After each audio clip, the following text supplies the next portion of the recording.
Destiny 2 Law. The Once-Shipstealer. 6. The Herald. The dreams persist. They are old memories, but twisted, battling a guardian in the prison of elders and falling before their light. Athris banging on the walls of her sleeping pod, calling for the great machine. She can't sleep. Something in the dreams tells her to travel to Earth's moon, and she follows the sign.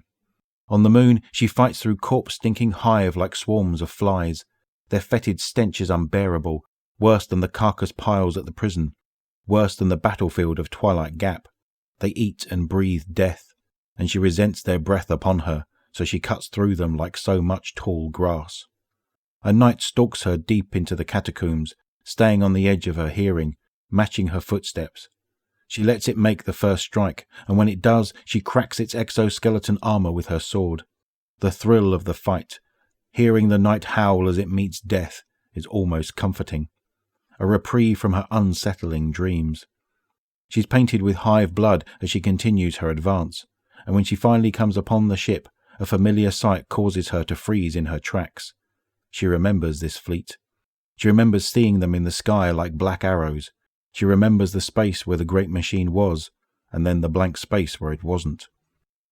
It was all a lesson in dependence, one that took many years to learn. This time, the black arrow speaks to her. She knows it's not Elixni. It's not one of the clumsy tongues of Earth, nor the lilting speech of the reef.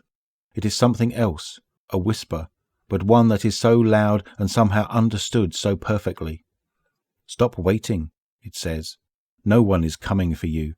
You must be your own salvation.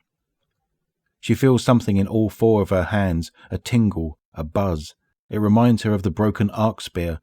She clenches and unclenches her fists, staring at the sleek surface of the ship.